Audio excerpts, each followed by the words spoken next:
अस्सलामुअलैकुम दोस्तों, कैसे हैं आप सब। मैं ज़ुबैना फ़याज़ एक बार फिर आपके साथ मैं शुरू कर रही हूँ मरमे का इज़ान बाय अरीश शाह पार्ट 19। इन 4 फ़ोटोग्राफ़र लड़कियों ने इसकी टोटल 110 तस्वीरें बनाई थी। उसके बाद कायज़ान को बुला लिया गया था। उसके साथ उसका साथ निभाने के लिए उसके एक बाजू पर हाथ रखते हुए उसने उसकी कमर में हाथ डालने का कहा था, जबकि इस तस्वीर में इन दोनों ने सीरियस होना था और कायज़ उसका चेहरा देख रहा था। जहाँ वो हंसी छुपाने की कोशिश बमुश्किल कर रही थी, वो जानता था उसे गुदगुदी होती है। मेरी शक्ल ना देखें, मुझे और ज़्यादा हंसी आएगी, मुझे फ़ील ना करवाएं। वो कहते हैं ना, सर्दी और गुदगुदी जितनी ज़्यादा महसूस करो उतनी ज़्यादा होती है। वो बेइज्जती और सर्दी थी। कायज़ान ने मुस्कुरा कर कहा, आप मेरी चीज़ों में गलतियाँ ना निकाला करें, मेरी अपनी बात होती है, आप किसी फ़िलासफ़र के साथ ना मिलाया करें। जानम, तुम भी किसी फ़िलासफ़र से कम नहीं हो, तुम्हारी बातों पर एक किताब लिखी जा सकती है। उसने आहिस्ता से उसके चेहरे के नीचे उंगली रखकर उसका चेहरा ऊपर किया था, जबकि वो उसकी आंखों में देखती कुछ कहने ही वाली थी कि उन लोगों ने उसकी तस्वीर बना ली और अब वो फ़ोटोग्राफ़र इस तस्वीर की तारीफ़ कर रही थी और अपनी कारगरी पर खुश हो रही थी। जबकि कायज़ान बिना कुछ बोले एक बार फिर से उसकी तरफ देखने लगा। उसके कंधे पर हाथ रखते हुए उसने सामने डूबते सूरज की तरफ देखा, जबकि कायज़ान का ध्यान अब भी सिर्फ उसी के हसीन चेहरे पर था। लड़कियों ने हर एंगल से उनकी तस्वीर बनाई थी, जैसे पोज बनाने के लिए वो उन्हें कह रही थी। वो उन दोनों के लिए ही मुमकिन नहीं था। वो एक दूसरे में मगन उन्हें ज़्यादा प्यारे लग रहे थे और फिर तस्वीरें बनती ही चली गई। इन लोगों का फ़ोटोशूट काफ़ी लंबा हो गया था, लेकिन हर एंगल से ली गई तस्वीर, जिसमें इस जगह की खूबसूरती को भी उजागर किया गया था, बहुत ही खूबसूरत थी। ये एल्बम उन्हें कल तक तैयार शुदा मिलने वाला था। तेज़ हवा के साथ उड़ने वाले खूबसूरत फूल उस पहाड़ी पर तकरीबन हर तरफ लगे हुए थे, उनके फ़ोटोशूट को मज़ीद खूबसूरत बना रहे थे। शाम आहिस्ता आहिस्ता अंधेरे में ढलने लगी तो सामने ही आसमान पर समंदर की तरफ से उठते वही नन्हे नन्हे से कागज़ के दिए आहिस्ता आहिस्ता आसमान को भरने लगे थे और उनके फ़ोटोशूट को मज़ीद मुकम्मल बनाने लगे थे। अब आप लोग मेरी बीवी को वापस होटल लेकर जाएंगे, उसने अपने फ़ोन पर आने वाली कॉल को देखते हुए उनसे कहा था। जी सर, हम अभी आपकी वाइफ को वापस उनके आशियाने में ले जाएंगे, आप फिक्र ना करें, आप पीछे गाड़ी में आ जाएं, उसने मुस्कुराते हुए कहा था जब उसने उसके कंधे पर हाथ रखते हुए उसके कान में झुककर सरगोशी की थी। ये लड़कियां कह रही है कि ये ड्रेस 1,80,00,000 की है, सच्ची में इतनी महंगी है क्या? वो परेशानी से पूछने लगी थी जब उसने नफ़ी में सर हिलाया। हाँ, बकवास कर रही है, इतना भी अमीर नहीं हूँ मैं मेरी जान, ये ड्रेस सिर्फ 1,60,000 लिरा का है। इन लोगों को बढ़ा चढ़ा कर बताने की आदत होती है, तुम रिलैक्स होकर जाओ होटल वापस, उसने उसके लबों को चूमते हुए कहा था, जबकि वो भी कुछ हद तक पुरसुकून हो गई थी, लेकिन उसके लिए 1,60,000 रुपये भी कम नहीं थे। जबकि कायज़ान को उन लोगों की यह हरकत अच्छी नहीं लगी थी कि उन लोगों ने उस ड्रेस की कीमत मरम को बताई थी। उन लोगों का काम था अपने काम पर फोकस करना, कौन सी चीज़ कितने की थी इन सब से उनका कोई लेना देना नहीं होना चाहिए था। वो उन्हें इग्नोर करते हुए अपने फ़ोन पर आने वाली कॉल की तरफ मुतवज्जा हुआ था। फ़ोन सुनते हुए वो पहाड़ से नीचे की तरफ जा रहा था, क्योंकि ऊपर मोबाइल के सिग्नल्स नहीं आ रहे थे। लेकिन मीशा की कॉल आते देखकर उसे फ़ोन उठाना था। हो सकता है वो उससे कोई ज़रूरी बात करना चाहती है। हाँ मीशा, अब बोलो, मैं तुम्हें सुन पा रहा हूँ, उसने फ़ोन कान से लगाते हुए कहा था, जबकि मीशा काफ़ी देर खामोश रही। हेलो मीशा, तुम्हें मेरी आवाज़ आ रही है क्या? तुम मुझे सुन पा रही हो? उसने मज़ीद नीचे की तरफ जाते हुए कहा था। जब उसे दूसरी तरफ से आवाज़ सुनाई दी, ऐसा लग रहा था जैसे वो रो रही है, लेकिन अपने दर्द को छुपाने की कोशिश करते हुए हाँ आ रही है आवाज़ में बोल रही थी। मीशा, मुझे तुमसे मिलना है, क्या तुम मुझसे अभी मिलने के लिए आ सकते हो? वो काफ़ी देर के बाद बोली थी। अभी इस वक्त तो शायद ये मुमकिन नहीं होगा, लेकिन तुम मुझसे इस वक्त क्यों मिलना चाहती हो? खैरियत तो है ना? वो परेशानी से उससे पूछने लगा था। मुझे तुमसे अभी मिलना है, इसी वक्त। अगर तो तुम मुझसे मिलने आ सकते हो तो प्लीज़ मैं तुम्हें अपनी लोकेशन सेंड करती हूँ, शायद कल के बाद मैं तुमसे ना मिल सकूँ। वो काफ़ी देर सोचने के बाद बोली थी। क्यों नहीं मीशा, तुम ठीक हो ना? उसने परेशानी से पूछा था। अगर ठीक होती तो शायद मैं तुमसे इस तरह ज़िद नहीं करती। मुझे तुमसे मिलना है, मुझसे अभी मिलने आ सकते हो, हाँ या ना में जवाब दो। उसने इस दफ़ा काफ़ी सख्ती से पूछा था। उसे मीशा का अंदाज कुछ बदला बदला सा लग रहा था। उसे ऐसा महसूस हो रहा था जैसे कुछ गलत हुआ हो। ठीक है, मैं आता हूँ, तुम अपनी लोकेशन अभी के अभी मुझे सेंड करो और मैं कोशिश करता हूँ तुमसे मिलने की। वो बस इतना कहकर फ़ोन बंद कर चुका था, जबकि अगले 2 मिनट के अंदर ही उसे अपने मोबाइल फ़ोन पर उसकी लोकेशन मौसूल हो गई थी। उसे मीशा के अंदाज से उलझन सी महसूस हो रही थी। ऐसा लग रहा था जैसे उसके साथ कुछ गलत हुआ हो। उसने कुछ सोचते हुए मज़हर पाशा को फ़ोन किया था, जबकि दूसरी तरफ से हमेशा की तरह फ़ौरन फ़ोन उठा लिया गया था। हेलो, बोलो, क्यों फ़ोन किया है? तुमने हमेशा की तरह वही लिया दिया अंदाज, जबकि कायजान का इरादा आज उससे तंज करने का नहीं था, बल्कि वो उससे ज़रूरी बात करने के लिए उसे फ़ोन कर रहा था। तुम्हारी बेटी ठीक नहीं है मज़हर पाशा, कुछ हुआ है। वो परेशान थी, मैंने देखा है उसे, उसकी हालत काफ़ी ख़राब लग रही थी। मुझे लग रहा है कि तुम्हें उससे मिलना चाहिए। पता नहीं मुझे क्यों लगता है कि वो कोई बहुत संगीन कदम उठाने वाली है, या ये ना हो कि तो वो तुम्हारा कोई बहुत बड़ा नुकसान करने वाली हो। उसने आसान अल्फाज में उसे समझाने की कोशिश की थी, जबकि दूसरी तरफ से मज़हर कुछ हैरान हुआ। तुम मेरी बेटी के बारे में ऐसा कैसे कह सकते हो? तुम जानते ही कितना हो, मेरी बेटी जहाँ है बहुत खुश है।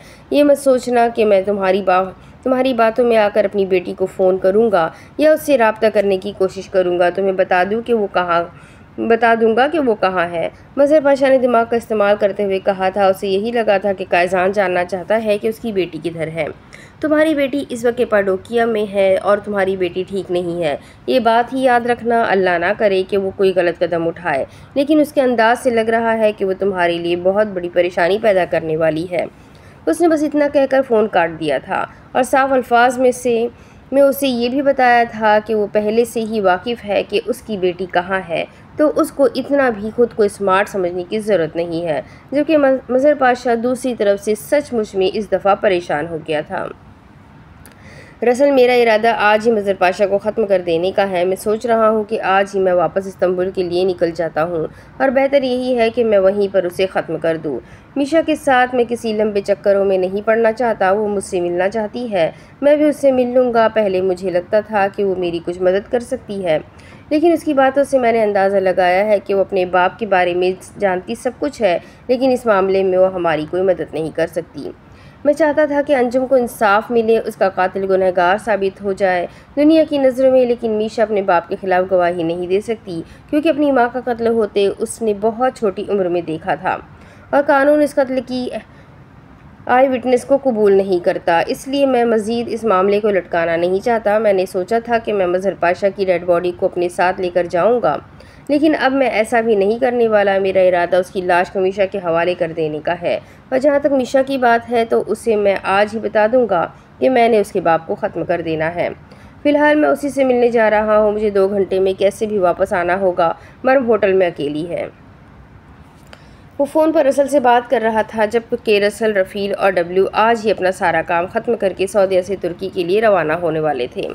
हाँ ठीक है, तुम आज ही अपना काम ख़त्म कर दो, हम भी आज रात 2 से 2:30 तक वहाँ पहुँच जाएंगे। बाकी तुम मीशा से मिल लो। पता नहीं उसने तुम्हें क्यों बुलाया होगा, हो सकता है वो तुम्हें इस मज़हर पाशा के बारे में कोई बात बता सके। नहीं, मुझे नहीं लगता कि वो मुझे कुछ भी बता पाएगी। वो काफ़ी परेशान लग रही थी। मुझे लग रहा है कि उसके साथ कुछ गलत हुआ है। बहुत अजीब सा बिहेवियर था उसका, इसीलिए मैं इस वक्त मर्म को अकेले छोड़ने का रिस्क ले रहा हूँ। वरना तुम जानते हो कि तुर्की में मेरे कितने दुश्मन हैं। मैं ऐसी गलती कभी भी नहीं कर सकता। फ़िलहाल तो मुझे कैसे भी मीशा से मिलकर वापस होटल जाना है। होटल से निकलने से पहले मैंने उस लड़की से कह दिया था कि वो जब तक मैं वापस ना आऊँ मेरी बीवी के साथ रहे। उसके लिए मैं उसे अलग से पेमेंट कर दूंगा, और तुम लोग भी जल्दी से जल्दी पहुंचने की कोशिश करो। मैं ये मीशा वाला मामला ख़त्म करके भी तुमसे मिलता हूँ। वो फ़ोन रखते हुए गाड़ी से बाहर निकला था, जहाँ सामने बहुत बड़ा होटल था जहाँ मीशा ने उसे बुलाया था।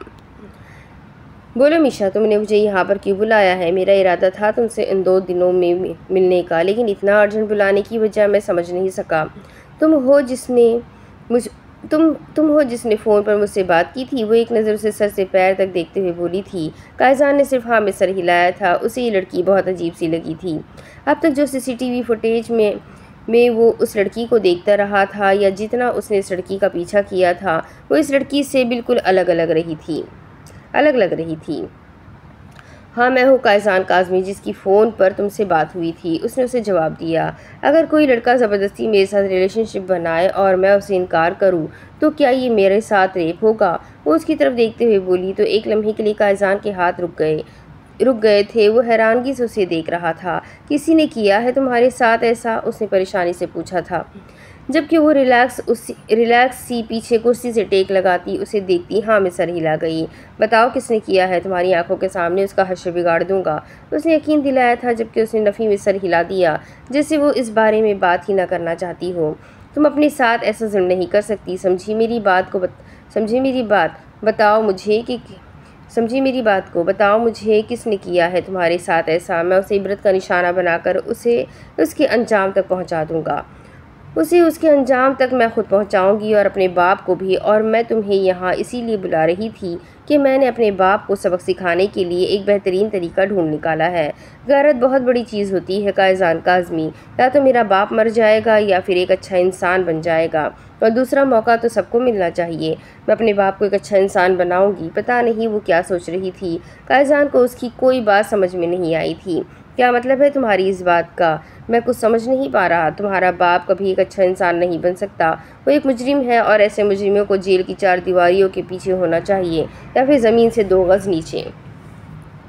एक मौका मुझे दो उसे अच्छा इंसान बनाने का। अगर मैं फ़ेल हो गई तो तुम उसे जेल की 4 दीवारियों के पीछे फेंक देना या ज़मीन के नीचे दफना देना। मुझे कोई एतराज़ नहीं।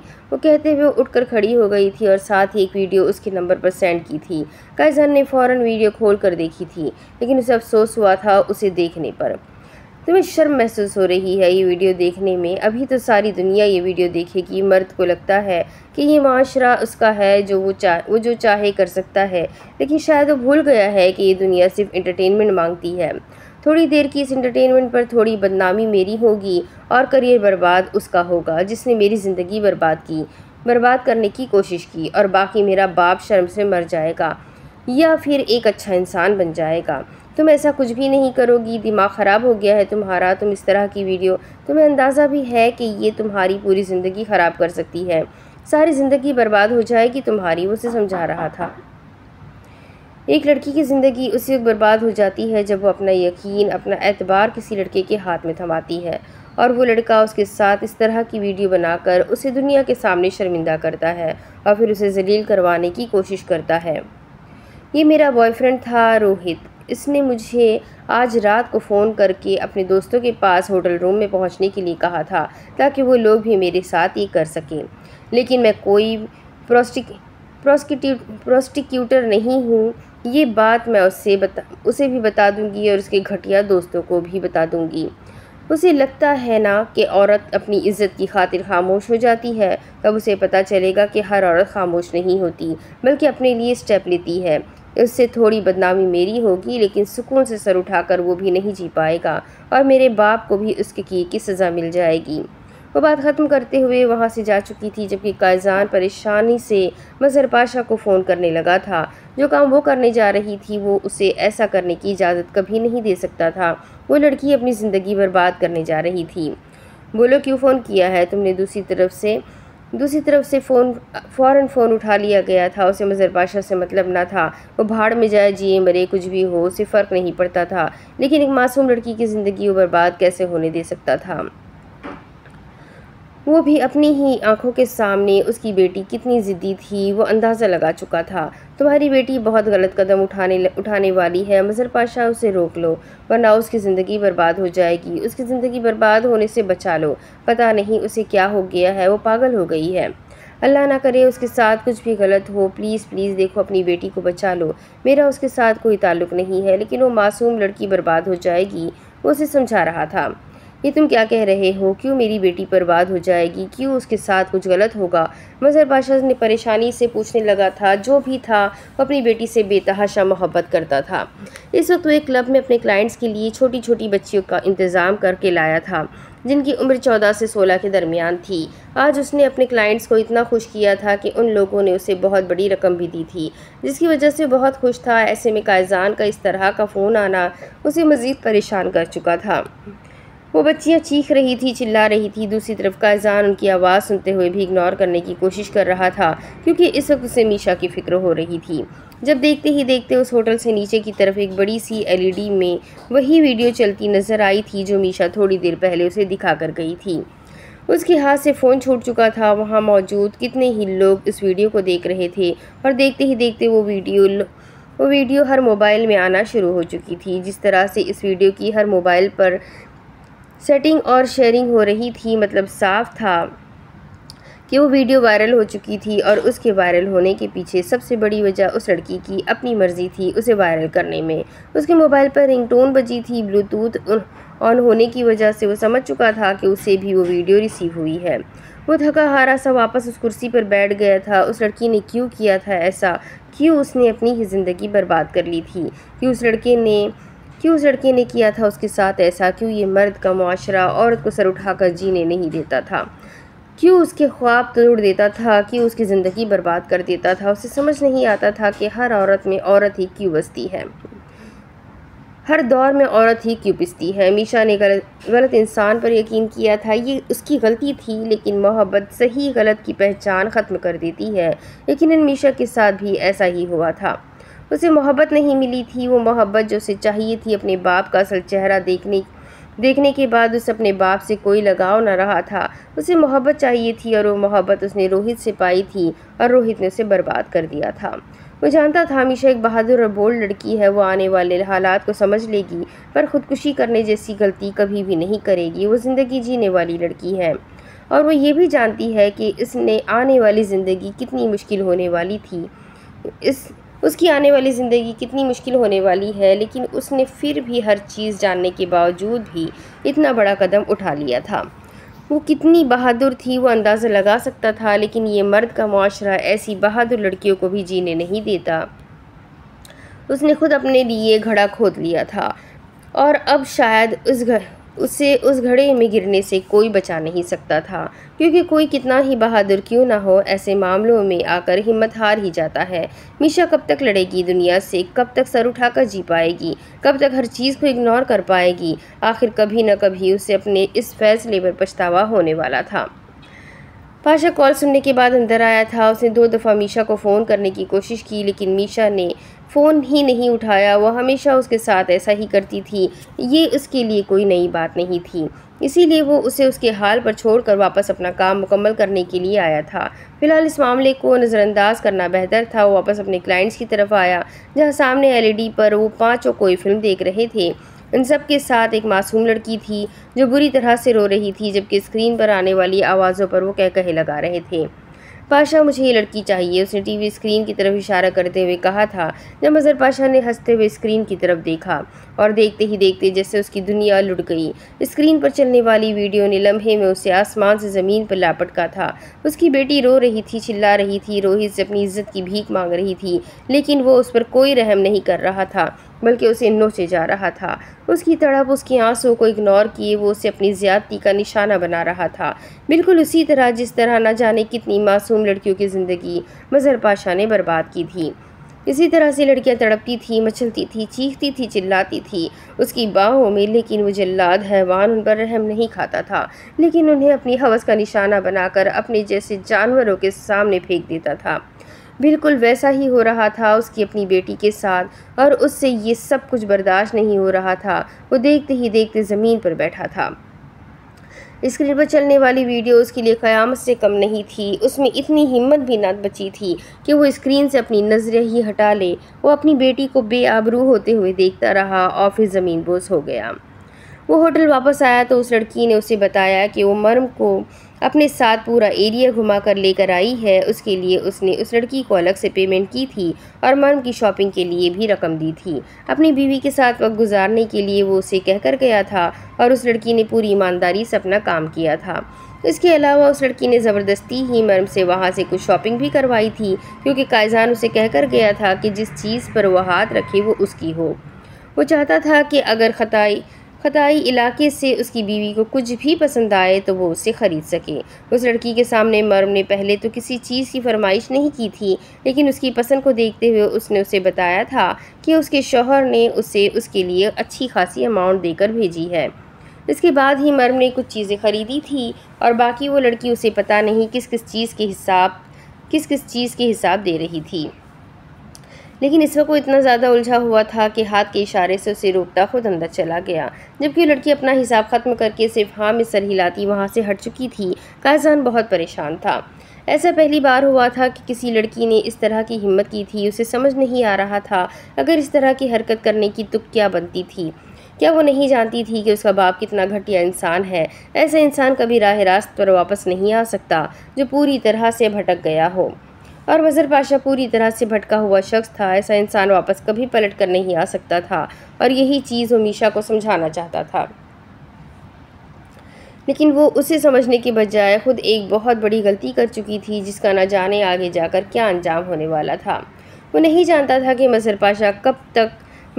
पाशा तक अब तक वो वीडियो पहुंची होगी या नहीं, लेकिन जिस अंदाज में वो वीडियो वायरल हुई थी, मज़हर पाशा तो क्या इस वक्त तो शायद पूरे तुर्की में फैल चुकी होगी। और अगर मज़हर पाशा तक वो वीडियो पहुंच चुकी थी तो उसने अब तक कोई एक्शन क्यों नहीं लिया था।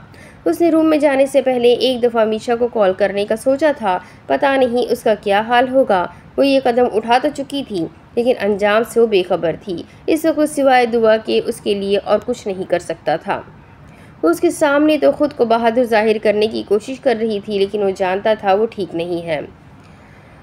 अस्सलाम वालेकुम। हाँ बोलो कायजान। दूसरी तरफ से खुशबाश सी आवाज़ सुनाई दी। उसे परेशान होकर नंबर दोबारा चेक किया था। नंबर मीशा का ही था और आवाज़ भी। वालेकुम अस्सलाम, तुम ठीक हो मीशा? उसने परेशानी से पूछा था। अल्हम्दुलिल्लाह मैं बिल्कुल ठीक हूँ, तुम सुनाओ, कहीं तुम मेरी परेशानी में आधे तो नहीं हो रहे कि मैंने खुदकुशी ना कर ली हो। डोंट वरी, मैं ऐसा कुछ भी नहीं करने वाली। मैं इस्तांबुल जा रही हूँ अपने बाबा के पास। मैं तुमसे मिलकर जाती बट अभी निकलना होगा। मेरे बाबा हॉस्पिटलाइज है। उनकी तरह उनके किसी आवारा हैवान दोस्त का मुझे फ़ोन आया था जिसने मुझे बताया है कि मेरे बाबा को फालिज का अटैक हुआ है और वो ज़िंदगी और मौत के बीच में लड़ रहे हैं। उनका सारा जिस्म काम करना छोड़ चुका है। मुझे अभी उनसे मिलने जाना होगा। फ़िक्र मत करो, मेरे बाप की थोड़ी बहुत गैरत जाग गई है। तभी तो वो अपने बाप का मजाक उड़ा रही थी। मुझे नहीं पता वो ज़िंदा बचेंगे या नहीं बचेंगे, लेकिन मैं तुमसे उनके लिए एक मौका मांगती हूँ। मैं तुमसे वादा करती हूँ कि वो कोई गलत काम नहीं करेंगे। I promise. ये जो कुछ मैंने उनको दिखाया है ना, उसके बाद कोई भी बाप इतना नहीं गिर सकता।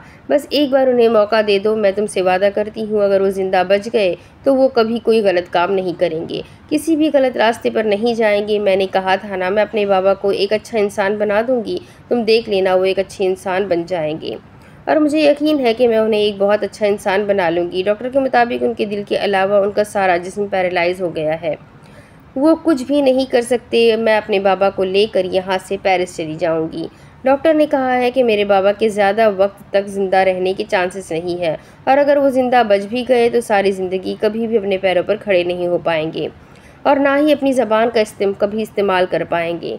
मैं जानती हूँ मैं एक अच्छी बेटी नहीं हूँ। मैंने अपने बाबा को इस हाल तक पहुँचाया है, लेकिन ये ज़रूरी था। मैं बस देखना चाहती थी कि मेरा बाप जो कुछ बाकी लोगों के साथ करता है, अगर उसके अपने साथ वैसा हो तो उसे कैसा लगेगा। मेरे ख़्याल में उसे उसके किए की सज़ा मेरी वो वीडियो देखकर मिल चुकी है और उनके लिए इतनी सज़ा काफ़ी थी। मैं जानती हूँ उन्होंने बहुत गुनाह किए हैं। तुम्हारी नज़र में उनकी सज़ाए मौत होगी, लेकिन ये भी तो मौत से कम नहीं ना कि जो कुछ उन्होंने दूसरों के साथ किया वही उनके साथ हो रहा है। और अब उनकी सज़ा ये है कि वो सारी ज़िंदगी अपने जहन से इस चीज़ को निकाल नहीं सकते। वो उसे समझा रही थी। मैं नहीं जानता मीशा कि तुमने क्या सोचकर ये सब कुछ किया है, लेकिन अगर तुम्हें लगता है कि ये सब कुछ होने के बाद तुम्हारा बाप एक अच्छा इंसान बन जाएगा तो जाओ, मैं उसे एक मौका देता हूँ। तुम जाओ, उसे ले जाओ यहाँ से, सारी ज़िंदगी उसका ख्याल रखो। अगर वो ठीक हो जाता है तो मैं तुम्हारे सदके उसे माफ़ कर दूँगा और अगर वो ठीक नहीं होता तो भी वो तुम्हारे हवाले है। तुम उसके साथ जो चाहे करो। वो बात ख़त्म करके फ़ोन बंद कर चुका था, जबकि मीशा का नंबर भी उसने अपने फ़ोन से डिलीट कर दिया था। हाँ, वो कोई नहीं होता था उसे माफ़ करने वाला। उसे माफ़ करने का हक़ सिर्फ अंजुम रखती थी, लेकिन वह ऐसे इंसान से क्या बदला लेता जो खुद ही मर चुका था। ऐसे अधमरे इंसान को मार कर भी क्या हासिल कर लेता। बेहतर था कि ऐसा इंसान ज़िंदा रहे और सारी ज़िंदगी पछताए। अब शायद उसके पास सिवाय पछतावे और इन सोचों के कुछ नहीं होने वाला था, सो बेहतर था कि वो उसे उसके हाल पर छोड़ देता। वो कमरे में दाखिल हुआ तो वो बहुत कुछ बेड पर फैलाए वहाँ बैठी हुई थी। जान, ये सब कुछ क्या है? वो उसके पास आता बेड पर पड़े छोटे छोटे बर्तन देख रहा था जिन पर हाथों से कारगरी की गई थी। और मज़े की बात ये थी कि वो सारे मिट्टी के थे, साथ ही वहाँ धागे से बने अजीब व गरीब कपड़े थे। ये देखिए ना कायज, ये सब कुछ मैं खरीद के लाई हूँ। नीचे इस बाज़ार से इतना कुछ है वहाँ, और इतना खूबसूरत है कि क्या बताऊँ, और वो भी इतना सस्ता सस्ता, सिर्फ 20 और 30 रुपए नहीं।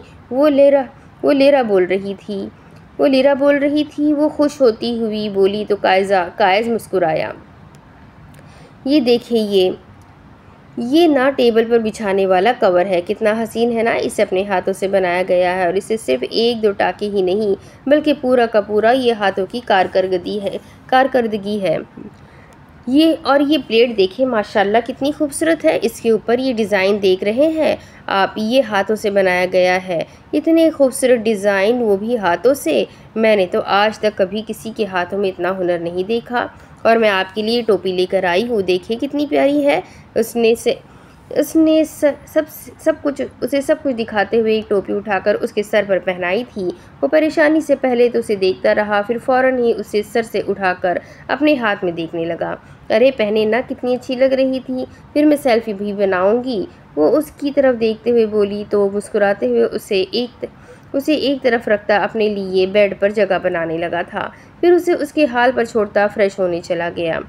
ये सब कुछ पैक करो, वो भी जितना जल्दी हो सके। इतना जल्दी क्योंकि मैं और तुम यहाँ से जाने वाले हैं। ये समझ लो कि 4 बजे की फ़्लाइट है हमारी। उसने टाइम दिखाते हुए कहा, जहाँ तकरीबन 11 बज रहे थे। हैं, हम लोग वापस जाने वाले हैं, वो भी इतना जल्दी? आपने मुझे पहले क्यों नहीं बताया? मैंने तो पैकिंग भी नहीं की, और ये सारा सामान मैं कैसे पैक करूँगी? वो परेशानी से उन छोटी छोटी चीज़ों को देख रही थी जो वो इतनी चाव से ख़रीद कर लाई थी। तो जल्दी करो, अभी टाइम है। जो पैक कर सकती हो करो, वही करो, जो नहीं होता उसे छोड़ दो। वो उसकी तरफ देखते हुए बोला था, जबकि उसने फ़ौरन नफ़ी में सर हिलाया। अरे ऐसे कैसे छोड़ दूँ? मैंने इतनी मोहब्बत से सारी चीज़ें ख़रीदी है, मैं कुछ भी नहीं छोड़ कर जाने वाली। और वो ड्रेस कैसे पैक करूँगी? आपको पता है उसको उतारने में 2 घंटे लग गए। इतना मुश्किल हो गया था ये सब कुछ उतारने में। वैसे प्रिंसेस फ़ोटोशूट के लिए ना, थैंक यू सो मच। ये बेस्ट गिफ्ट था जो आज तक किसी हस्बैंड ने अपनी वाइफ को दिया होगा। वो उसके पास आते हुए बोली, मेरी ज़िंदगी का सबसे खूबसूरत तोहफ़ा देने के लिए शुक्रिया। वो एक झटके में उसके पास आती, उसके गाल पर अपने लब रखते अगले ही लम्हे भाग कर वॉशरूम में बंद हो गई थी। तुम्हारा ये शुक्रिया मुझे पसंद नहीं आया, जल्दी बाहर निकलो, मैं अपनी मर्ज़ी से रिटर्न गिफ्ट लूँगा। उसने मुस्कुराते हुए बेड पर दोबारा से बैठकर इन सब चीज़ों को चेक करना चाहा था।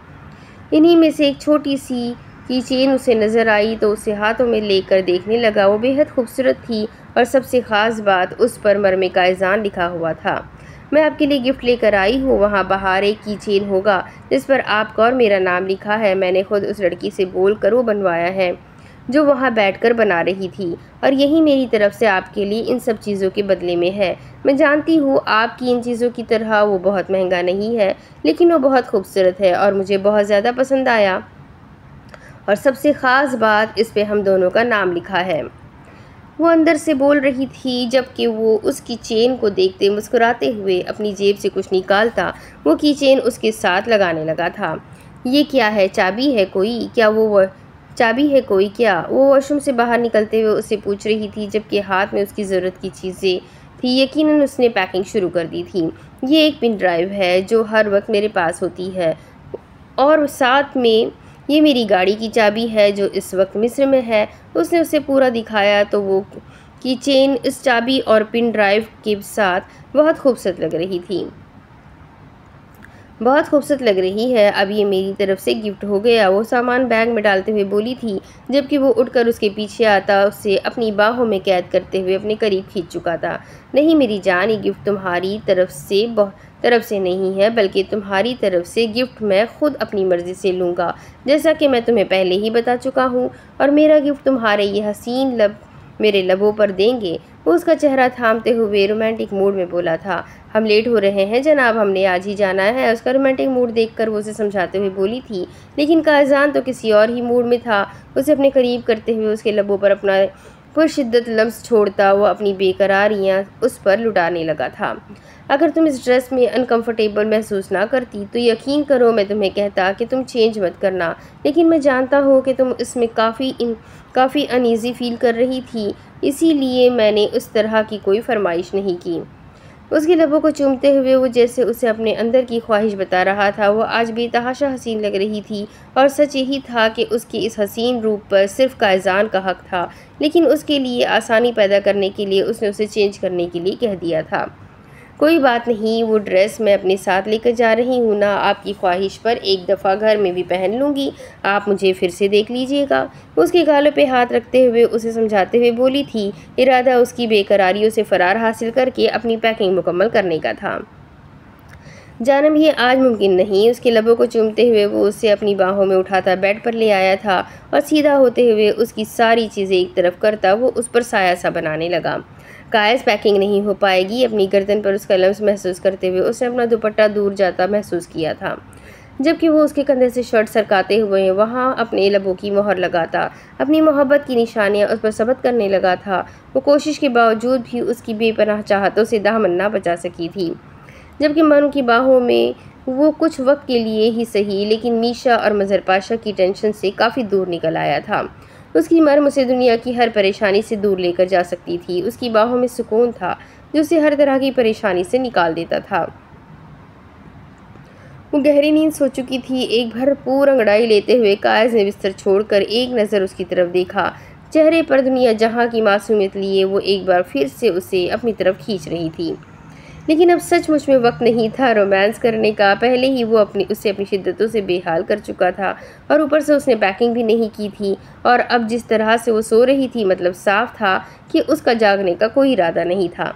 उसने एक नज़र कमरे में बिखरे छोटे छोटे सामान को देखा था जो वो आज बहुत मेहनत से शॉपिंग करके लाई थी। वो बेड से उठते हुए फ्रेश होने चला गया।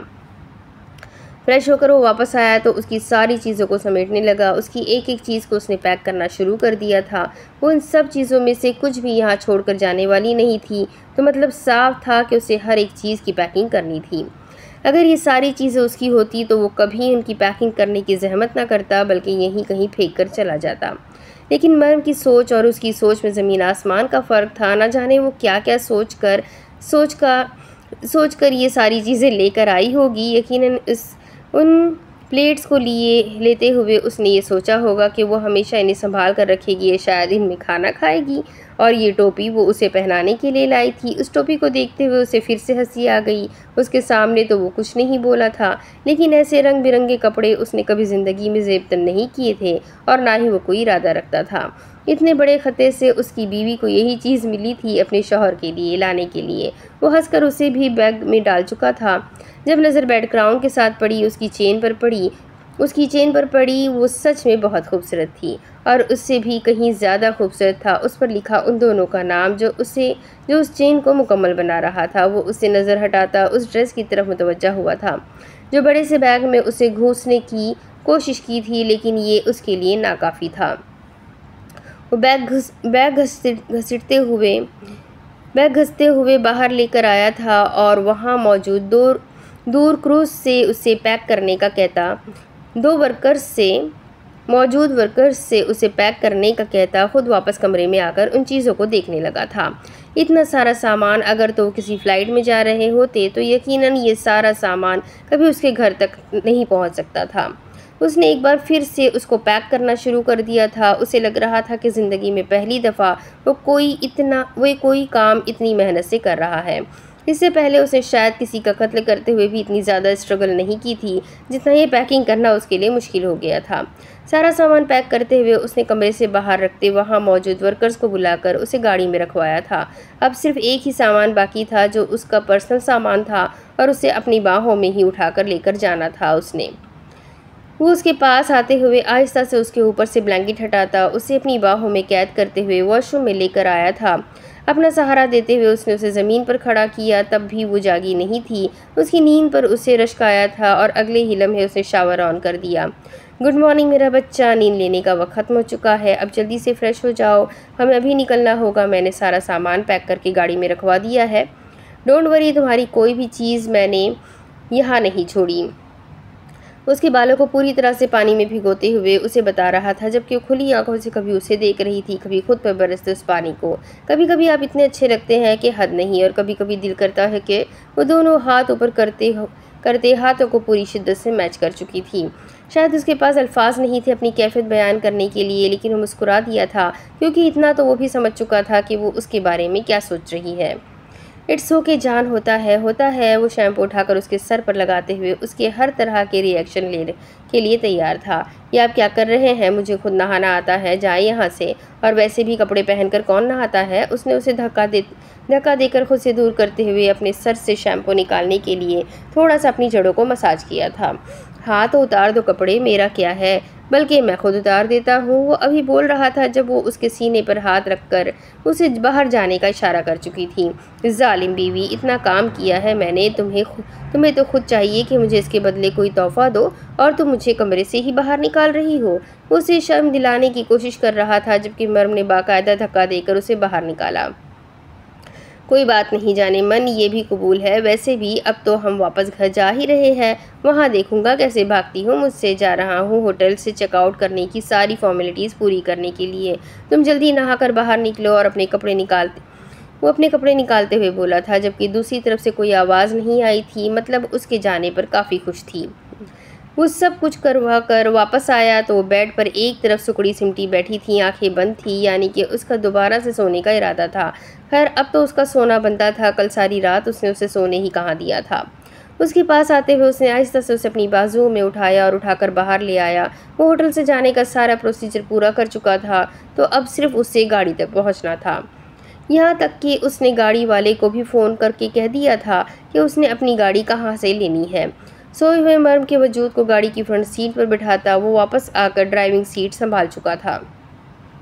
उसका वापसी पर एक ही स्टॉप था, इस्तांबुल। उसने सिर्फ इस्तांबुल में ही रुकना था, क्योंकि वहाँ पर उसने जाकर खुद मज़हर पाशा को देखना था। मज़हर पाशा की मुलाजमा भी उसे बता चुकी थी कि मज़हर पाशा की हालत बहुत ही ज़्यादा ख़राब है। वो अभी तक अस्पताल में ही है, लेकिन उसके बचने के चांसेस बेहद कम है। मीशा वहाँ पहुँच चुकी है और अपने बाप का काफ़ी ख्याल भी रख रही है, लेकिन उसके चेहरे से साफ लग रहा है कि उसे अपने बाप से कोई हमदर्दी नहीं है। खैर इन सब बातों से अब कोई फ़र्क नहीं पड़ता था। वो एक काफ़ी बड़े ग्राउंड में पहुंचा था, जहां पर पहले ही उसका जेट खड़ा था। उसे देखते ही रसल और रफ़ील तेज़ी से उसकी तरफ बढ़े थे। गाड़ी से निकलते हुए वो उन दोनों के गले से लगा था। तकरीबन 19 दिन के बाद वो लोग मिल रहे थे, जबकि डब्ल्यू, जो कि जेट के अंदर से ही उसे देख चुका था आते हुए, वो जेट से छलांग लगाकर नीचे आता उसकी तरफ भागा था। उसका प्यार करने का अपना अंदाज था। आते ही वो उसके पैरों को चाटने लगा था। उसके पास बैठते हुए वो उसके सर को सहलाने लगा। वो भी उसे बहुत मिस कर रहा था। इतने लंबे अरसे तक वो भी पहली दफ़ा उससे दूर रहा था। मेरा बच्चा, इन दोनों ने तुम्हें तंग तो नहीं किया ना? वो बहुत मोहब्बत से उससे पूछ रहा था। जो उसके साथ लगा उससे प्यार ले रहा था। नहीं, हमने इसका बहुत ख्याल रखा है, टाइम पर इसको खाना पीना धोना हर चीज़ की है। ये तुमसे हमारी शिकायत नहीं कर सकता, रफ़ील ने कहा। मर्म किधर है? वो बोल ही रहा था जब अचानक उसे ख्याल आया कि मर्म उसके साथ नहीं थी। गाड़ी के अंदर है, तुम लोग गाड़ी से सामान निकालो, मैं मर्म को लेकर आता हूँ। सो रही है वो? हाँ, तुम भी देख लेना अपनी मम्मी को। डब्ल्यू के साथ आने पर वो प्यार से उससे कहते हुए आगे बढ़ा था। अब हालात बेहतर है या वो अब भी तुम्हारे काम से खौफजदा है? रसल उसके साथ चलते हुए पूछने लगा।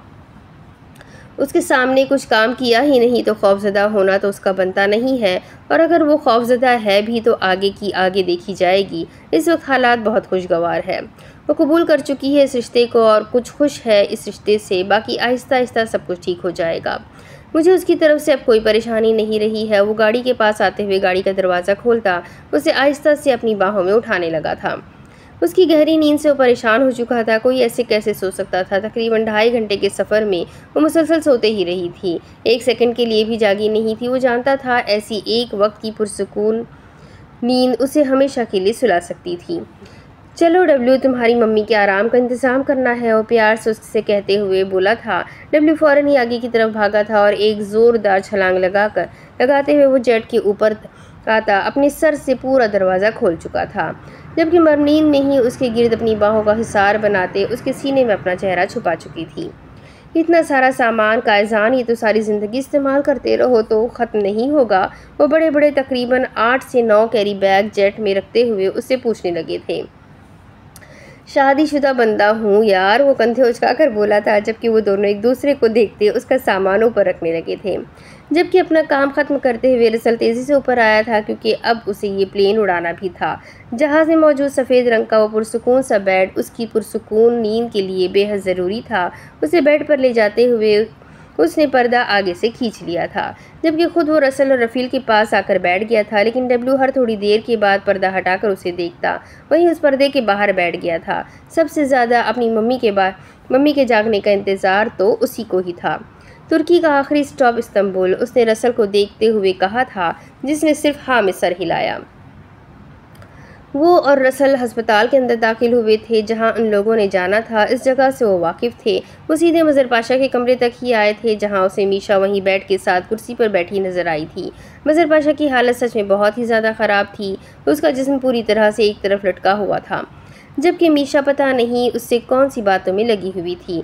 अस्सलाम वालेकुम, अंदर दाखिल होते हुए बोला तो मीशा ने एक नज़र उसे देखा और फिर खुशदिली से मुस्कुराकर उसको सलाम का जवाब दिया। तुम मेरे बाबा की तीमारदारी के लिए आए हो? आओ बैठो। वैसे मेरे बाबा की ख्वाहिश थी तुम्हें देखने की। वो होश हवास में तो तुम्हें नहीं देख सके, लेकिन अब यकीनन वो तुम्हें देखकर खुशी महसूस करेंगे। उसने अपने बाप के पास कुर्सी घसीट कर उसे बैठने के लिए कहा था।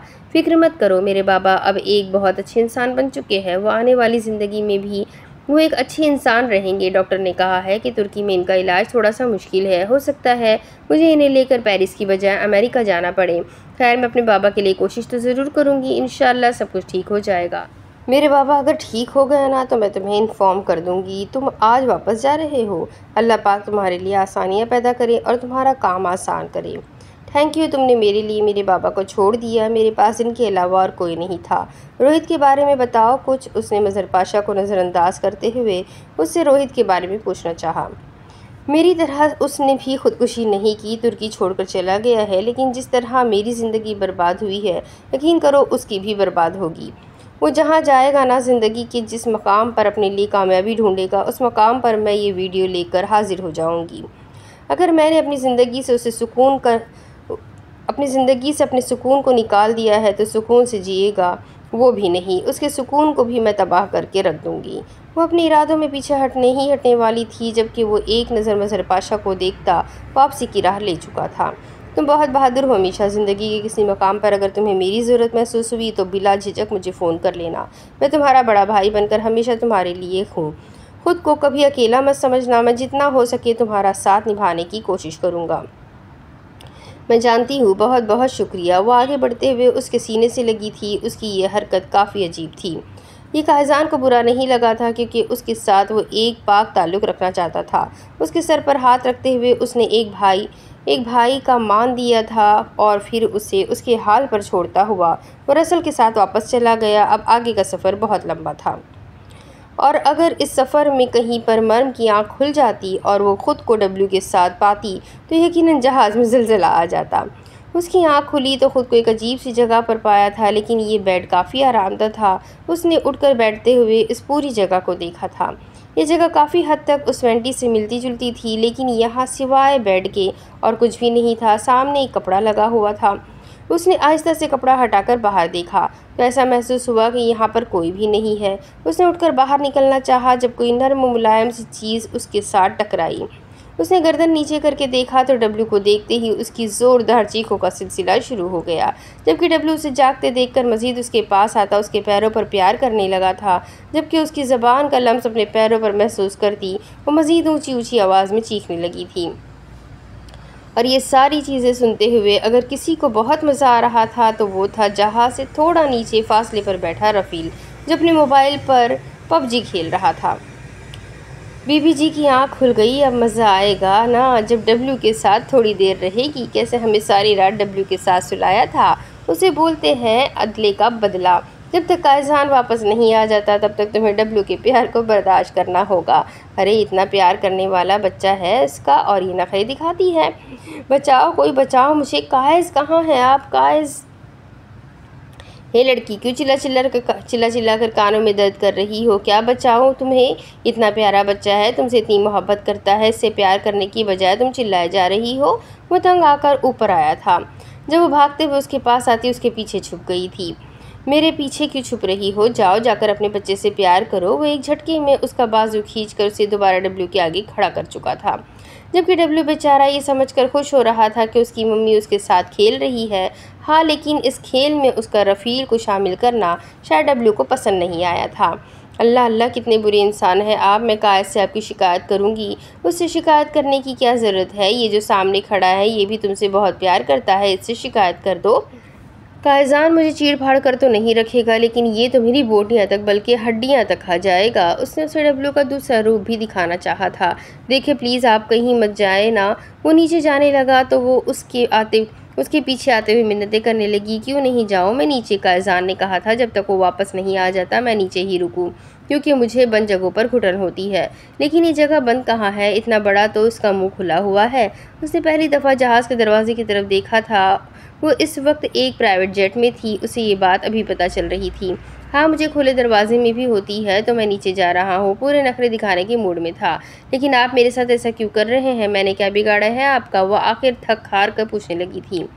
तुमने मेरा कुछ नहीं बिगाड़ा, लेकिन मैं सिर्फ अपनी टीम के लोगों की मदद करता हूँ, और शायद तुमने मेरी टीम में शामिल होने से इनकार कर दिया था। वो उसे कोई पुरानी बात याद दिला रहा था। जब उसे याद आया, उसने कायजान के सामने उसकी बेइज्जती करने के लिए मना कर दिया था। जब उसने कहा था कि वो कायजान से मर्म को बचाएगा तो बदले में मर्म कायजान से उन दोनों को बचाएगी। पुरानी बातों को याद करके क्या रिश्ते ख़राब करना है आपने? आप तो मेरे इतने प्यारे देवर जी हैं। वो फ़ौरन रिश्तेदारियों पर आ गई थी। उसके बदलने पर रफ़ील ने उसे घूर कर देखा था, जबकि उसके घूरने पर डब्ल्यू मज़ीद उसके बीच में घुसते हुए उसे घूरने लगा था, और बेशक उससे कहीं ज़्यादा डब्ल्यू की घूरी ख़तरनाक थी। डब्ल्यू, तुम्हारी मम्मी को यहाँ पर घुटन हो रही है, मेरी तरह उसे भी नीचे जाना है। तुम यहीं रुको, जब कायजान आ जाएगा तब मम्मी खेलेगी तुमसे। उसके हाथ थाम कर उसे सामने लगी लोहे की सीढ़ी से नीचे उतरने का हुक्म दे चुका था, जबकि वो फ़ौरन नीचे उतरी थी। वो नीचे नहीं उतर सकता था। उसने नीचे उतरते हुए उससे पूछा था। उतर सकता है, लेकिन कायजान ने उसे सख्ती से मना किया है कि वो जहाज़ से नीचे नहीं उतरेगा। इसीलिए तुम बिल्कुल बेफिक्र हो जाओ और यहाँ बैठ जाओ।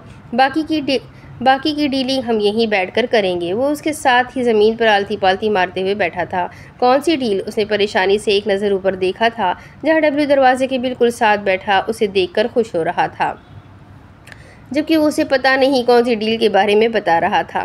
रसल और कायजान वापस उस जगह पर पहुंचे तो वो दोनों जहाज़ से नीचे बैठे हुए थे, जबकि डब्ल्यू ऊपर था। ज़्यादा फासला नहीं था, लेकिन फिर भी वो 8 सीढ़ियाँ थी जिनमें वो मज़े से छलांग लगाकर उतर भी जाता था और ऊपर चढ़ भी जाता था। उन्हें ज़्यादा कोई मसला नहीं होता था, लेकिन फिर भी कायजान ने उसे सख्ती से मना किया था कि वो जहाज़ से नहीं उतरेगा, क्योंकि रफ़ील उसे अकेले संभाल नहीं पाता था, और वो हरगिज़ नहीं चाहता था कि वो आबादी की तरफ चला जाए, और यहाँ आबादी की तरफ जाते ही वो किसी न किसी की नज़रों में आकर किसी को भी खौफज़दा कर सकता था। कायजान को देखकर वो फ़ौरन उसकी तरफ भाग कर आई थी। यकीनन वो कब से उसके आने का इंतज़ार कर रही थी।